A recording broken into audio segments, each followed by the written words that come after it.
विलादत से लगते थे।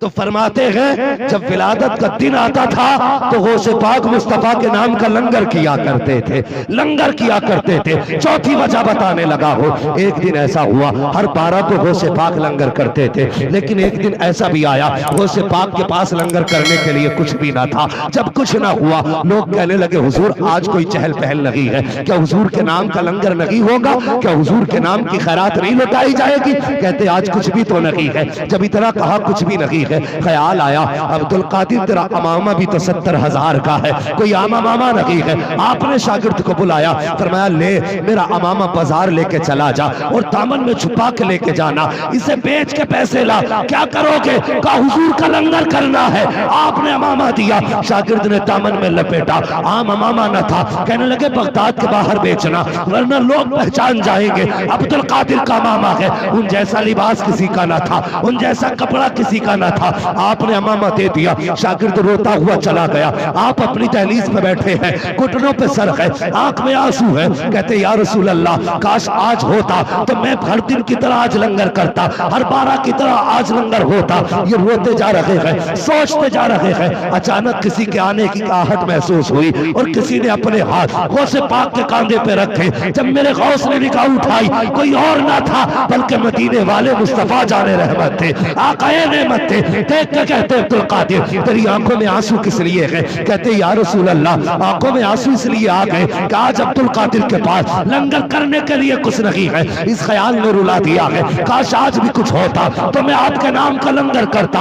आका फरमाते हैं अब्दुल कादिर अमामे का क्या हुआ? सरकार जानते थे हुआ क्या है, लेकिन पूछ रहे हैं अब्दुल कादिर अमामा कहाँ है? कहते आका वो मैंने बेच दिया है। किस लिए बेचा है? ताकि आपकी 12वीं हो बनाई जाए। आका कहते हैं अब्दुल कादिर अमामा क्यों बेचा? 12वीं तो आगे भी हो जाती। कहते या रसूल अल्लाह ये आपकी 12वीं है, अगर इसको मनाने के लिए खुद को भी बेचना पड़ा अपने आप को भी बेच दूंगा, लेकिन लंगर बंद न किया जाएगा।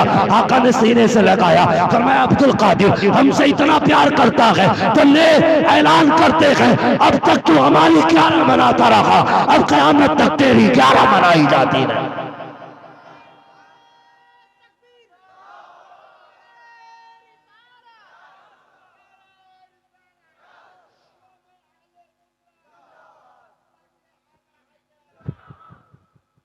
समझ गए ना? इसलिए 11वीं होती है गौस की। लंगर मुस्तफा का है 11वीं गौस की। अब करेंगे ना इंशाअल्लाह 11वीं।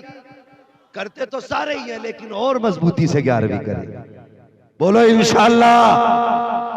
अगर बात बयान करने लगूं नीरी लंबी हो जाएगी। बहुत बड़ी गौसे पाक वो पीर है जो ननिहाल की तरफ से भी वली है, सैयद है, ददियाल की तरफ से भी सैयद है, जिनके ददियाल में भी सारे वली पैदा होते हैं, ननिहाल में भी सारे वली पैदा होते हैं। इतनी बड़ी जात है। इनकी फूफी थी ना गौसे पाक की, नाम आयशा था। कितने पाए की बुजुर्गी थी। आज तो हमारी माँ बहनों को फुर्सत ही नहीं है। बच्चे रो दे ना मोबाइल चला के टूटा लगा दिया, वो बच्चे को गाना लगा के दे दिया, अपना बातें कर रही है बैठ के, मोहल्ले भर में घूम आई, बच्चा गाने सुनता रहा 6-6 घंटे। मगर वो कैसे लोग थे। बारिश नहीं हुई ना जिलान में, लोग कहने लगे क्या हुआ बारिश नहीं हो रही है, बारिश नहीं हो रही है। तो लोग कहने लगे यार चलो ना बारिश हो जाएगी। गौसे पाक के घर पे चलते। कहा क्यों? का उनकी फूफी बड़ी पारसा है। आए कहने लगे सैयदा बारिश नहीं हो रही है। कहती है सूख गई, जानवर प्यासे मरने लगे, दुआ कर दे अल्लाह बारिश कर दे। आपने झाड़ू उठाई, पूरे घर में झाड़ू लगा दी और आसमान की तरफ देख के कहने लगे अल्लाह झाड़ू मैंने लगा दिए, छिड़काव तू कर दे। इतना कहने की देर थी, पूरे बगदाद में बारिश बारिश हो रही थी। ये घराना है मेरे गौस का, ये घराना। और फिर आपका तो कमाल ही क्या है, कसम खुदा की पूरी जिंदगी गौसे पाक को पढ़ते जाइए, समझ में ही नहीं आएगी, आते ही नहीं समझ में है क्या गौसे पाक। सोचिए तो सही, सोचिए कितनी पावर अल्लाह ने गौसे पाक को दी है, कितनी पावर। बाप का इंतकाल हुआ, माँ लेके पहुंच गई नाना के पास, अब्दुल्ला सुमई के पास, लो लाल में राय परवरिश करो। आप परवरिश करने लगे। पाए के बुजुर्ग अब्दुल्ला सुमई घर के अंदर थे। खातून आई बच्चा लेके, हुजूर बीमार है, इकलौता है, दुआ कर दे शिफा मिल जाए। आपने यूं देखा, किसने? नाना ने। किसने? नाना ने। अब्दुल्ला सुमई यूं देखा, कहने लगे ले जा, इसकी जिंदगी नहीं खत्म हो गई। अब इसको मौत आने वाली है। इतना कहा, हिचकी ली, बच्चा खत्म। औरत का इकलौता बेटा था, चीख निकल गई, वापस जाने लगी। जाते जाते ना रोते हुए गौसे पाक ने देखा, फरमाया माँ क्या बात है, आज तक तो कोई रोता हुआ गया नहीं, तू क्यों रो रही है? उसने बात बताई। कहने लगी मैं गई थी तुम्हारे नाना के पास, लेकिन क्या बताऊं, उन्होंने कह दिया बच्चे की लोहे महफूज पे ही जिंदगी नहीं है। आपने यूं देखा। कहने लगे वो कह रहे नहीं है, देख तेरी गोद में बच्चा खेल रहा है। माँ ने बच्चे के चेहरे से दुपट्टा हटाया ना, बच्चा मुस्कुरा रहा था। और लेके अंदर गई अब्दुल्ला सुमई के पास। कहने लगी जनाब तुमने तो कहा था मेरे बेटे की लोहे महफूज पे भी जिंदगी खत्म हो गई है, ये तो जिंदा है। आपने गौर किया ये कैसे हो सकता? ख्याल आया हो ना हो ये मेरे अब्दुल कादिर का कमाल होगा, अब्दुल कादिर का कमाल होगा। लाठी उठाई, बाहर निकले, देखा बच्चों के साथ खेल रहे। कहते रुक जा अब्दुल कादिर, अभी तेरा इलाज करता हूँ। इतना कह के भाग लगा दी। वो से पाक आगे आगे, नाना पीछे पीछे। कहते रुक अभी तो मिलेगा, अभी तेरा इलाज करूंगा। भागते जा रहे थे, कब्रिस्तान बीच में आ गया। कहने लगे नाना से बचाओ लोगों। इतना कहा है, मुर्दे कब्रों से निकल के आ गए, घेरा बना लिया। अब्दुल कादिर तक नहीं जा सकते। देखा अब्दुल्ला सुमई ने, अजीब मामला है। मुर्दों ने रास्ता रोका है। कहते अब्दुल कादिर ठहर जा, मैं जानता हूं तेरी शान बड़ी है, लेकिन मुर्दों के राज राज रहने दे। अल्लाह अकबर। एक आवाज दी, कहा नाना से बचाओ, तो मुर्दे ही उठ के खड़े हो गए। मामला गौ से पाक का था, खड़े क्यों ना होते? खड़े हो गए, लाइन बना के, घेरा बना के। नाना ने क्या कहा, अब्दुल कादिर शान बड़ी है, लेकिन बेटे जब मरने वालों के अल्लाह ने राज राज रखे तो तू क्यों खोल रहा है? वो तो जिस हाल में था वैसे ही निकला ना। तो कहते भेज, फिर मैं जाओ चले जाओ, तो जो जहां से आया था वहीं चला गया। क्या समझोगे गौ से पाक को? मगर जानते हो, फरमाते मैंने मुजाहिदे ऐसे ऐसे भी किए हैं। मैं पढ़ता था ना, अल्लाह सलामत रखे कुरान पढ़ने वालों, दीन सीखने वालों, बड़े नसीब वाले हो जो खुदा ने ये मौका दिया है। बाप दिए हैं, जिंदगी दी है, मदरसा दिया है, उस्ताद दिए हैं। गौसे पाक ने किस मुसीबत से इल्म सीखा? फरमाते इतनी भूख हो जाती थी कभी कभी कि मैं जब पढ़ रहा था ना तो बेहोश हो जाता था, और ऐसी हालत हो जाती थी कि लोग मुर्दा समझ के गुस्ल देने के लिए लेके जाया करते थे। कहते ये कंडीशन हो जाती थी। लेकिन कहते मुझे भूख कभी इतनी भी बढ़ जाती थी, इतनी बढ़ जाती थी भूख कि लोग अपने मुंह में लुकमा लेके जाते थे, मेरा मुंह खुल जाया करता था। ये आलम होती थी भूख की। कहते मैंने सब कुछ बर्दाश्त किया, लेकिन मुस्तफा का दीन नहीं छोड़ा है। कहते दरस्तुल इल्म हत्तु सिरतु कुतबा, हत्ता सिरतु कुतबा। मैंने इतना पढ़ा कि खुदा ने कुतबियत की डिग्री दे दी। और फरमाते लोगों वो और होंगे जिनकी हुकूमत जमीन पे चलती है, अब्दुल कादिर वो है जिसकी हुकूमत जमीन पे भी चलती है, जमीनों के नीचे भी चला। और फरमाया करते मेरा नाम लेने वाला कभी जलील नहीं होगा, कभी रुसवा नहीं होगा। लोग कहते यार ये बारत रिवायतें कहां से बयान करता है इतनी शान? मैं कहता हूं पढ़ना गौसे पाक को, सिर्फ 12 ही तकरीरों में गौसे पाक तोड़ रही है? पढ़ा करो, वो से पाक की सीरत पढ़ी है। खुदा की कसम समझ में ही नहीं आता वो से पाक का रुतबा क्या है, रुतबा क्या है। अल्लाह अकबर। ये गौस है मुस्तफ़ा के शहजादे, पूरी जिंदगी हुजूर के दीन की खिदमत की, पूरी जिंदगी। और फिर आओ, अल्लाह का शुक्र है, मुकद्दर वाले नहीं, रसूल मिला रसूल आजम, शहीद मिला शहीद आजम, है कि नहीं? पीर मिला तो गौसे आजम, और ख्वाजा मिला है तो गरीब नवाज मिला है, गरीब नवाज मिला है। मैं बात खत्म करने लगा हूं, अभी थके तो नहीं है? जरा पीछे वाले भी कहते हैं रसूल अल्लाह। माशाल्लाह, अभी वक्त है ना जी? नहीं ये वक्त जानना जरूरी रहता है। तबीयत से बोल दूं मैं? तबीयत तो दिखाता अगर मैं ठीक होता, लेकिन आज भी मैं नहीं बोल रहा हूं, बगदाद वाले का करम बोल रहा है, करम बोल रहा है। बंदा बुखार आके डॉक्टर से ये नहीं कह पाता कहाँ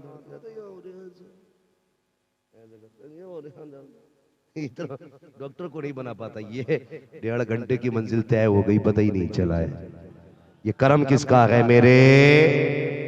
सुभान अल्लाह, और जोर से मेरे।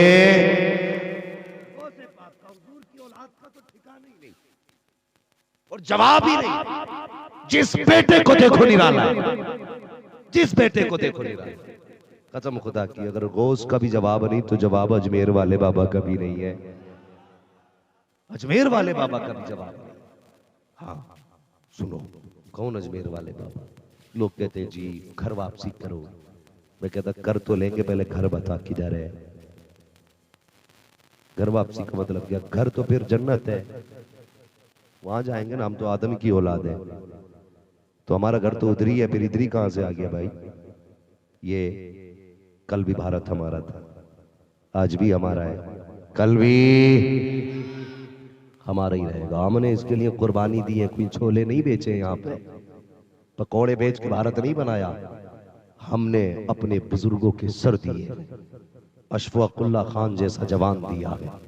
हाँ, हमने इस जमीन को, अब देखो तो बड़े बड़े आशिक जमीन को दिए, तब जाके हमने देश आजाद कराया है। कल भी हमारा था भारत, आज भी हमारा है। कल भी तुम दुश्मन थे, आज भी।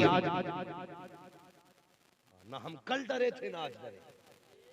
मोहब्बत से मांगो तो जान दे देंगे, अगर हक की बुनियाद पे आए तो एक इंच नहीं देंगे। पूरा भारत हमारा है, बोलो है कि नहीं? मैंने तो एक बार कहा था, लोग कहते हैं आतंकवादी मुसलमान होते, मैंने कहा खड़ा कर जरा सीमा पे सारे मुसलमान खड़ा कर दे, चूहा का बच्चा पर मार जाए तो नाम बदल देना। खड़े तो करो, ये नफरत है क्यों? भारत सबका है तो फिर हमारा भी है क्या नहीं? भारत के सिसकते हुए, कहते वो कहा था नहीं, कहते हैं ये भारत के सिसकते हुए मंजर ख्वाजा पिया के ख्वाब की ताबीर नहीं है। हर धर्म के लोगों का यहाँ हक है बराबर, भारत किसी के बाप की जागीर नहीं है। इसी भारत की तारीख बयान करने लगा। आए थे हमारे ख्वाजा, फौज लेके आए थे, बोलो फौज लेके आए थे, तोप लेके आए थे, तलवार लेके आए थे, तीर कमान कुछ भी नहीं। एक हाथ में कुरान मुस्तफा, दूसरे हाथ में निजाम मुस्तफा, दो चीजें। और एक बात तुम्हें बता दूं, हमारी नमाजों से काफिर मुसलमान नहीं होंगे, हमारे रोजे देख करके उनके दिल में ईमान की मोहब्बत नहीं जाएगी, हमारे हज देख के उनको ईमान से प्यार नहीं होगा, हमारी ज़कात देख के प्यार नहीं होगा, अलबत्ता हमारा अखलाक देख के ईमान से प्यार हो जाएगा। यही सबसे बड़ी तलवार थी और ये सबसे बड़ी पावर थी गरीब नवाज ने। कुर्बान जाओ गरीब नवाज की अजमतों पर, अल्लाह अकबर। कौन गरीब नवाज? आज तो लोग पार्टियां बना लेते, कहते नहीं जी इसे रक्षे में मत बैठाना, इसकी दुकान से कुछ मत लेना, उससे सब्जी मत खरीदना, उसका कपड़ा मत लेना। ये आज तुम्हारा दौर है, कल हमारा दौर था। जब गरीब नवाज अजमेर में बैठे थे, अल्लाह अकबर कैसी शान है, कभी उन्होंने पराए और अपने की तमीज नहीं की। आज तुम्हारा दौर है, हमारी बेटियां महफूज नहीं, कल गरीब नवाज का दौर था, तुम्हारी बेटियों की इज्जत गरीब नवाज ने बचाई थी। अल्लाह अकबर। तारीख पढ़ करके तो देखो, मुझसे मेरे भाई ने कहा है तारीख का एक वर्क पलटने लगा हो। यही बगदाद अजमेर शरीफ की सरजमीन है, उस दौर में पूजा होती थी, आज भी पूजा होती है। एक बच्ची ने कहा अपने बाप पंडित से, अब्बा जी कहा जी का मैं मंदिर जाना चाहती हूँ दूध चढ़ाने के लिए, मैं भी महाराज को दूध पिला के आऊंगी। बाप ने कहा ठीक है बेटी, लुटिया में दूध दिया, बच्ची चली गई। आई मंदिर पे कहने लगी महाराज दूध पी लो। बच्ची को पता नहीं था कि ये पीते हैं कि इनके ऊपर बहाया जाता है, उसे कुछ नहीं पता था। उसने ये समझा शायद महाराज मुझसे नाराज हैं इसलिए दूध नहीं पी रहे हैं, ये सोच के बच्ची परेशान हुई। उसने कहा महाराज अगर नाराज हो तो मैं अपनी खताओं की क्षमा चाहती हूँ, अपने गुनाहों की माफी चाहती हूँ। फिर भी कोई आवाज नहीं आई। उसने कहा लगता है ज्यादा नाराज हैं। उसने उसके पैर भी पत्थर के थे,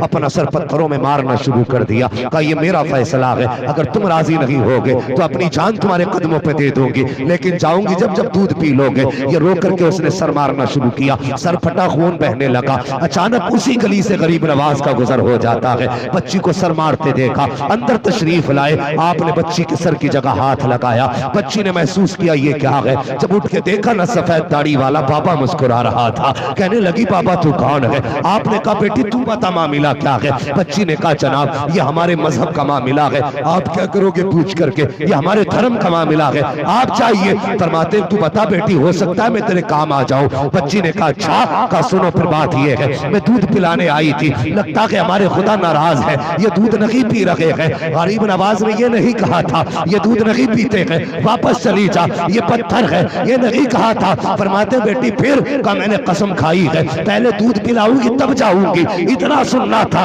गरीब नवाज आगे बढ़े, फरमाते दूध क्यों नहीं पी लेता है जब बच्ची इतनी परेशान है? उसने कोई जवाब न दिया। आपने फिर फरमाया, आवाज नहीं आई दूध क्यों नहीं पी लेता है? उसने फिर कोई जवाब न दिया। आप आगे बढ़े, कान पकड़ा, कहते दूध क्यों नहीं पी लेता है? जैसे कान पकड़ा है पुत्र ने हाथ बढ़ाए हैं, दूध पीना शुरू कर दिया। ठहरिए बात पूरी कर लो। दूध पिलाना शुरू कर दिया, बच्ची ने दूध पिलाया, मौज में आ गई। फिर घर घर झूमती हुई। गांव वाले भी अजीब होते हैं, खून देखा ना तो अपना वो लगाने लगे घड़ी, कहाँ फूटा होगा सर, किसी ने पकड़ लिया होगा, किसी ने इज्जत लूटी होगी। चौराहे पे बैठे लोगों को यही फालतू की बात है, यही बात है।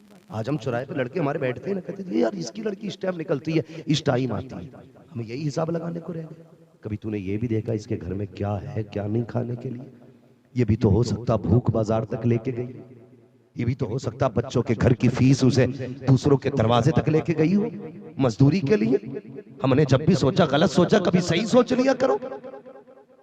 लोग कहने लगे लगता है पंडित की बेटी नाक कटा के आई है। बच्ची ने कहा नहीं बात ये नहीं। कहा फिर? कहने लगे दूध नहीं पी रही थे तो मैं दूध पिला के आई हूं। लोग कहने लगे लो जी ये तो सफेद ही झूठ बोल दिया इसने। कभी हुआ है? हमारे बाप दूध पिलाते रहे, दादा दूध पिलाते रहे, आज तक कभी दूध नहीं पिया, ये दूध पिला के आई है। कहने लगे पंडित तेरी बेटी झूठ बोल रही है, ये इज्जत लुटा के आ रही है और ये कह रही है मैंने दूध पिलाया है, ये झूठ बोल रही है, अपना इज्जत बचाना चाहती है। पंडित की आंख में आंसू आ गए। कहने लगी बेटी बाप की इज्जत का सवाल है, सच बता दे बात क्या है। बच्ची ने कहा पापा मैं सच कह रही हूँ, मैं दूध पिला के आई हूँ। लोगों ने देखा ये मान नहीं रही है। लोग कहने लगे सुन भाई पंडित, मंदिर भी है, बेटी भी है, मूर्त भी है, दूध भी है, इससे क्या अगर आज दूध पिलाया है तो कल भी दूध पिला के दिखा दे, कल भी दूध पिला के दिखा दे। बच्ची ने कहा शर्त मंजूर है। सारे लोग कल तो कोई ना था, आज इकट्ठे हो गए। लो देखते हैं कैसे पंडित की बेटी दूध पिलाएगी। बच्ची ने दूध का प्याला लिया है, ये इसलिए मुतमईन थी कि कल पिया था, और लोग इसलिए मुतमईन थे कि पंडित कभी मंदिर के मूर्त कभी दूध नहीं पीते हैं। ये सोच करके पूरी बस्ती आ गई, तमाशाई बने हैं सारे लोग। आज पंडित की बेटी का पर्दा उठने वाला है, आज इसके ऐब खुल जाएंगे। लेकिन पंडित की बेटी इसलिए मुस्कुरा रही थी, आज वो होने वाला है जो कभी नहीं हुआ है। पंडित की बेटी आई है, दूध का प्याला लिया है, मंदिर के चारों तरफ भीड़ है, लोग खड़े हो जाते हैं। बच्ची ने दूध का प्याला आगे बढ़ाया, कहते लो महाराज दूध पी लीजिए। उससे कोई जवाब नहीं आया। कहा मैं कल वाली हूँ जो कल दूध पिला के गई थी। फिर कोई जवाब नहीं आया। फिर तीसरी बार उसने कहा दूध क्यों नहीं पीते हो, जब कल पिया के आज क्यों नहीं पीते? पूरे लोगों ने टट्टा लगाया, कहा लगा के कहते हैं देख पंडित हमने कहा था तेरी बेटी झूठ बोल रही है, ये दूध नहीं पी सकते हैं, न इन्होंने पहले दूध पिया न कल पिया, तेरी बेटी ने मुंह काला कराया है। जब इतना सुना है बच्ची के अरमानों को आग लग गई। हजरतों का जनाजा निकला, चलान आया, बच्ची आगे बढ़ी, कहती दूध पीता है, ये कल वाले बाबा को बुलाना पड़ेगा। इतना कहना था, दूध पीना शुरू कर दिया। लोगों ने कहा बेटी ये कल वाला बाबा कौन है? कहा मैं नहीं जानती, लेकिन इतना पता है उसके चेहरे को देखा तो खुदा याद आ रहा था, किरदार देखा तो मुस्तफा याद आ रहा था।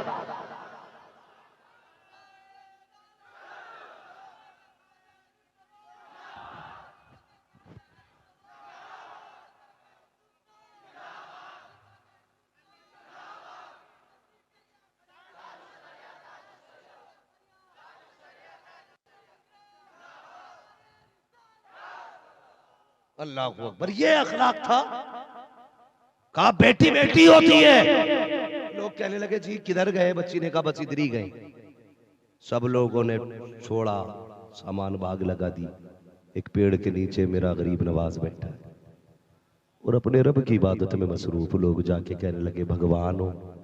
कहने लगे नहीं। कहने लगे फिर पत्थर क्यों बोला? कहने लगे मैं जिसको मानता हूं तुम भी उसी को मानो, तुम्हारी भी मर्जी से पत्थर बोलने लग जाएंगे। कहा वो कौन है? फरमाने लगे वो है जिसने सूरज चांद बनाए, जिसने मुझे बनाया। लोग कहने लगे फिर देर किस बात की, हाथ बढ़ाइए कलमा पढ़ा के हमें भी अपना बना लीजिए। ये लोग थे, इनकी मेहनतों से दीन फैलाए, इनके अखलाक इनके किरदार से एक बात याद आ रही है, बता दूं। जब पृथ्वीराज चौहान से गरीब नवाज न हटे, न डरे, न दबे, उसने क्या काम करा? बोले लो जी बाबा की गर्दन ही कटवा दो। क्या सोचा उसने? गर्दन ही कटवा दो। उसने एक राजपूत को बुलाया, कहने लगा जा गर्दन काट ला, बाबा की आधी हुकूमत दे दूंगा। उसने सोची लो बाबा की गर्दन काटनी है, संत जंगल में रहते हैं, आधी हुकूमत फ्री बंट में 2 मिनट लगेंगे, अभी गया। मगर जब ये बात हो रही थी तो राजा था और किलर था, तीसरा कोई नहीं था। कहाँ मिलेंगे? कहा वो जंगल में पेड़ के नीचे बैठे रहते हैं। जब गया तो क्या देखा? गरीब नवाज मुस्तफा की हदीसें पढ़ा रहे, पढ़ा चुके। फरमाया जिस जिसका काम हो गया वो चला जाए। लोग जाने लगे। फरमाया किसी का रह गया हो तो वो बता दे, जो जिस मकसद से आया अपना मकसद पूरा कर ले। सब लोग चले गए, आखिर में यही बचा। आपने उसकी तरफ पीठ की, फरमाने लगे तू भी अपना मकसद पूरा कर ले। उसने जो इतना सुना, कहने लगा जी मेरा तो कोई मकसद नहीं। बोले फिर आया क्यों था? कहने लगा बस वो तुम्हारी बातें सुनने आ गया था। फरमाने लगे कोई मकसद नहीं था तो फिर कमर में खंजर लगा के क्यों आया? उसने कहा जी हम ठहरे राजपूत, हम तो खंजर लगा के चलते हैं, ये हमारी शान है। फरमाने लगे चल खंजर लगाना शान है, राजा ने जो महल में तुझसे बात की थी कि गर्दन के बदले में आधी हुकूमत, क्या वो भी शान है? इसने इतना सुना ना, खंजर फेंका, कदम पकड़ ली। कहने लगे महाराज माफी चाहिए। समझ गया तुम कोई आम नहीं हो, वहां राजा था और मैं था, कोई तीसरा ना था, इसलिए मैं चाहता हूँ मुझे माफ कर दिया जाए। गरीब नवाज रहमतुल्लाह ताला अलैह आपके कदमों पे पड़ा गए। इसने खंजर उठाया, गरीब नवाज के हवाले किया। कहने लगा लो जनाब मैं जीना नहीं चाहता, ऐसे पवित्र इंसान का गला काटने आ गया मैं, जो दिलों के हाल जानता है। लो मेरे खंजर से मेरा गला काट दो। आपने खंजर हाथ में लिया, उसके बाद वापस किया। फरमाने लगे जा, हम बदला नहीं लिया करते, हम माफ किया करते हैं। फरमाने लगे जा, माफ कर दिया। कहने लगे कातिल को माफ कर दिया? कहा हाँ। कहा फिर ये मजहब किसने दिया? कहा मेरे हुजूर ने दिया है। उसने छुरी फेंकी। कहने लगा छोड़ो, राजा जाए भाड़ में, मुझे भी हाथ पड़ा के उसी रसूल का बना दो जिसके आप। ये अखलाक थे। आज हमारे अखलाक में, आज माफ करने का हमारे बीच जज्बा ही खत्म हो गया। अल्लाह अकबर। ये अल्लाह वाले हैं जिन्होंने दीन हम तक पहुंचाया। फिर बचाया किसने? इमाम अहमद रजा ने बचाया है। हमारे दीन की हिफाजत मुफ्ती आजम ने हिंद ने की है। हमारे अकीदे की हिफाजत मसरूर मिल्लत ने की है। हमारे अकीदे की हिफाजत ताज शरीयत ने की है। हमारे अकीदे की हिफाजत मुजाहिद मिल्लत ने की है। हमारे अकीदे की हिफाजत आप देखो इन लोगों ने की है। यही वजह है ये मज़ारों में लेटे हैं, बातें इनकी जमीनों के ऊपर हो रही है। कितने ऐसे हैं जिनके महलों में चिराग जलते थे, लोग जिनके दाएं बाएं रहते थे, लेकिन आज जाके देखो कब्रों पे कोई चिराग जलाने वाला नहीं है। लेकिन ये वो है जो जमीनों पे भूखे रखे हैं, आज जमीन के नीचे हैं, लेकिन मज़ारों पे मेले लग रहे हैं। जाके पूछो तो सही कौन सी जिंदगी जी के गए हो जो जाने के बाद भी जिंदा हो? आवाज आएगी हम जब भी जिए हैं अपने लिए नहीं, अगर जिए हैं तो मदीने वाले मुस्तफा के लिए। हाँ, मैं भी 8-10 दिन हुए शरीफ में तकरीर करने के लिए गया। उसी जगह पे मुझसे लोगों ने कहा आपको आला हजरत में बोलना है। मैंने कहा वाह रे मीरान वालों, तुम्हारी अजमतों को सलाम, बस्ती तुम्हारी है, बातें इमाम अहमद रजा की हो रही है। ये खेल तो नीचे वालों ने बिगाड़ दिया ना, कई जगह नीचे वालों ने गड़बड़ कर दी। ऊपर वालों में बड़ा प्यार था, नीचे वालों ने पच्चे लगा लगा के ना। कभी कभी ऐसा होता, मैं अक्सर कहता हूँ चाय इतनी गर्म नहीं होती है जितनी केतली गर्म हो जाती है।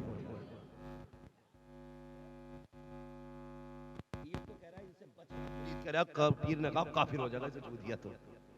ये होता है केतली से ज्यादा, चाय से ज्यादा केतली गर्म हो जाती है। हाँ, तो बड़ों की बातें बड़ों तक रहनी चाहिए, छोटों में नहीं आनी चाहिए। उनकी गली में अहमद रजा की बात है और उनका नौकर मसरूर की बातें कर रहा है। मजबूर होके नहीं, खुश होके कर रहा हूं।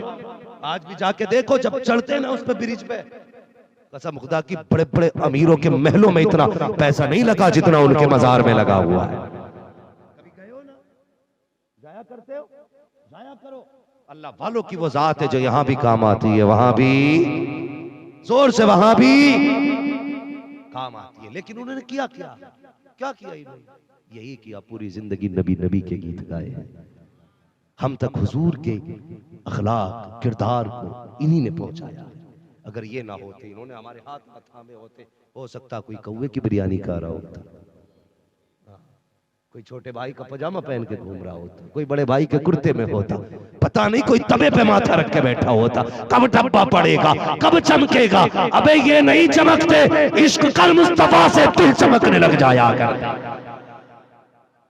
आला हजरत क्या कहते हैं? इश्क तेरे सदके जलने से छुटे सस्ते, जो आग बुझा देगी वो आग लगाई है। अल्लाह सलामत रखे जिन्होंने ये जलसा किया। आज मैंने मदीने वाले की भी बातें की, मदीना शरीफ की भी बातें की, मैंने गौसे पाक की भी बातें की हैं, और साथ ही साथ ना अभी रह गई कमी, कह रहे शजरा भी सुना लिया जाए। है जी है, अब तो कई लोगों ने, हाँ तो मेरी तकरीर की मैं बयान क्या कर रहा था, मैं बयान ये कर रहा था आज जो निकाह में जहेज चल रहा है ना, तो उस तकरीर में मैं कह रहा था कि बेटियों वालों बेटों वालों गौर से सुनो, फातिमा जैसी बेटी हो तो लाके दिखाओ, अली जैसा बेटा हो तो लाके दिखाओ। ये जुमला मैंने उसमें कहा है, और मैं वहां पे मैंने ये जुमला कहा, कसम खुदा की अली जैसी शान वाला कायनात में कोई हो ही नहीं सकता। मैंने ये जुमला वहां पे कहा, और आगे मैंने ये तशरीह कर दी है, ये तशरीह कर दी है। तुम सारे लोग इसको अलग से कट करके डालना, अलग से डालना, और वो ऑडियो वीडियो भी तुमको मिलने वाली है, या तो मिल चुकी होगी या मिलने वाली है।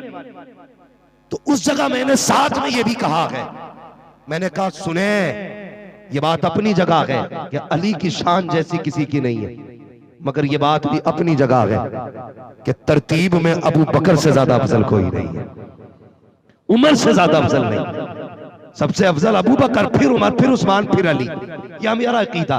तो ये भी बयान किया, लेकिन हासिदों को फिर भी चैन ना पड़ी, वो भी काट के कहते जी ये देखो इसने अकीदे को आग लगाई है, शर्म आनी चाहिए। कल भी अल्हम्दुलिल्लाह हम मसला के आला हजरत वाले थे, आज भी हम आला हजरत वाले हैं, मरते दम तक आला हजरत वाले रखेंगे, और डंके की चोट पे कहते रखेंगे, डालती कल्ब में अजमत मुस्तफा सैयदी आला हजरत पे लाखों सलाम। मैं सोशल मीडिया के जरिए पैगाम देता हूं तमाम हासिदों को, अब तक मैंने कुछ नहीं बोला, मेरे खिलाफ बहुत सी वीडियोस बनी, बहुत सी क्लिप बनाई गई, लेकिन सुनो बिला वजह में मेहनतें कर रहे हो, कोई नतीजा नहीं है। तुम नहीं जानते, मुझे तुम्हारे कैमरे नहीं चला रहे, मुझे सोशल मीडिया नहीं चला रहा है, मुझे तो बरेली वाले अहमद रजा का करम चला रहा है। मैंने अपने मुर्शिद की जूतियां उठाई हैं, उसका सदका है। लाख बुरा चाहो कुछ नहीं हो सकता, जब तक खुदा चाहेगा मैं बोलता रहूंगा। और ये नहीं तुम कितने वीडियो बनाओगे बना लो, मैं कभी कुछ नहीं बोला, लेकिन आज बोल रहा हूं, दावे के साथ कह रहा हूं, जब तक खुदा ना चाहे कोई गिरा नहीं सकता है, और जब वो गिरा देगा तो कोई उठा नहीं सकता है। फानूस बन के जिसकी हिफाजत हवा करे, वो शम्मा क्या बुझे जिसे रोशन खुदा करे। मेरा मसलक, मेरा अकीदा वही है जो मसलक आला हजरत है, मेरा असहाब इकराम के बारे में वही अकीदा है जो मसलक आला हजरत है। अल्हम्दुलिल्लाह अफजलुल खल्क बादल अंबिया बित्तहकीक अमीरुल मुमिनीन अबू बकर सिद्दीक, ये मेरा अकीदा है। नबियों के बाद सबसे ज्यादा इंसानों में अबू बकर सिद्दीक अफजल है, ये मेरा अकीदा है। वहां पे शान का लफ्ज बोला है, मैंने अफजलियत का लफ्ज नहीं बोला है। पहले जाहिलों को यह समझना चाहिए शान और अफजलियत में फर्क होता है। कभी मिले तो बताएंगे बेटे, गजल में आए तो मतले में काम कर देंगे, हमें जगाया तो नींदे हराम कर देंगे। बस यूं समझ लें कि किसी पे बिला वजह का इल्जाम लगा के उम्मत वैसी फसाद में चल रही है, और तुम वीडियो खेल रहे हो। जिन्हें कुछ नहीं आता है वो इसी तरह के बैठ करके बदमाशियां घरों में किया करते हैं। वो भाई उम्मत का मजाक ना बनाओ। अगर कोई किसी को मसला है तो होना ये चाहिए, मुझे अगर आपको लगता है मैं गलत हूँ, मुझसे डायरेक्ट आप बात करें। अगर मैं गलत हूं, मैं तौबा करने तैयार हूं। बिला वजह में किसी के खिलाफ वीडियो बना के डालने से कोई हासिल नहीं होगा। ये फसाद चाहते हैं ऐसे लोग, ये इस्लाह नहीं चाहते हैं। और ऐसे फसादियों को ना हम चैन से जीने सकते हैं, ना चैन से मरने दे सकते हैं। ये याद। हमारे बुजुर्ग फतवे बाद में देते थे, तहकीक पहले करते थे। आज तो जब से सोशल मीडिया आया, कुफ्र की मशीन हाथ में लिए बैठा है, पूछ ही नहीं रहा उसने क्या कहा, क्यों कहा है, बस निकाली दे फतवा दे फतवा। तेरे बाप की शरीयत है, 4 किताबें पढ़ के फतवे देने लगे। माँ का दूध पिया तो सामने आ, फिर हम बताएंगे अहमद रजा की नौकरी किसे कहते हैं, फिर बताएंगे तुझे ताज शरिया की जूतियों की मिट्टी का राज क्या है। कसम खुदा की हम वो हैं जो मसलक आला हजरत के लिए जान भी दे सकते हैं, माल भी दे सकते हैं, कोई फिक्र नहीं है। हम लड़ते हैं, सुनो गधो, घर में बैठ के वीडियो बनाते हो। हम वो हैं जो इमाम अहमद रजा के लिए लड़ते हैं, मगर कसम खुदा की एहसान नहीं करते उन पे। हमारा ये मानना है हमारे एक एक बाल पे इमाम अहमद रजा का एहसान है।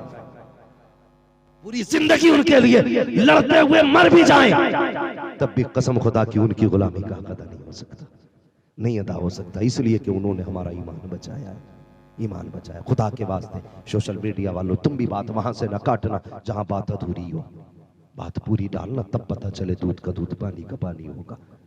हाँ ये लाखों में आ रहे हैं, 60,000 ले रहे हैं, खाते में डलवा रहे, दे क्यों रहा भाई? चल ले तो तू भी रहा भले, 5 ले रहा, ले तो रहा है ना, तो फिर असद भाई के 60 पे क्या करा?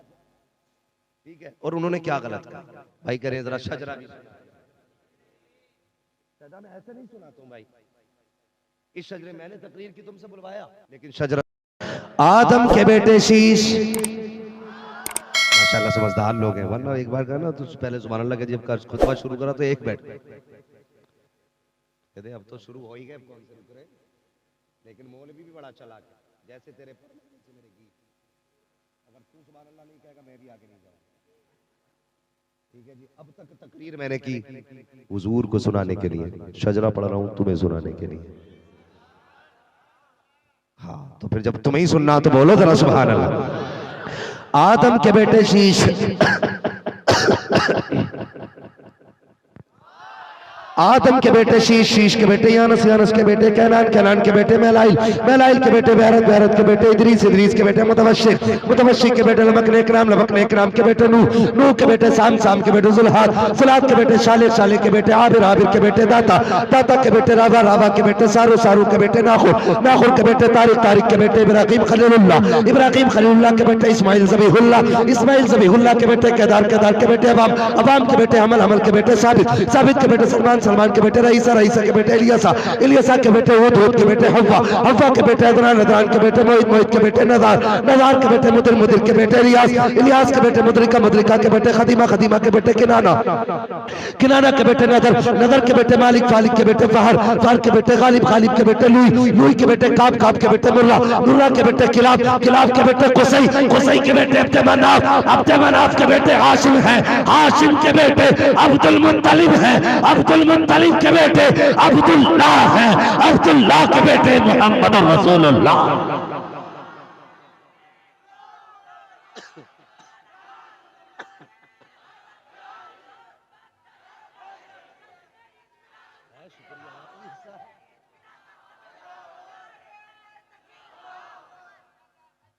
जिंदाबाद आला हजरत, आला हजरत, आला हजरत, ताजु शरिया, ताजु ताजु शरिया, अल्लाहु अकबर या रसूल अल्लाह सल्लल्लाहु अलैहि वसल्लम। बस ख्याल करें।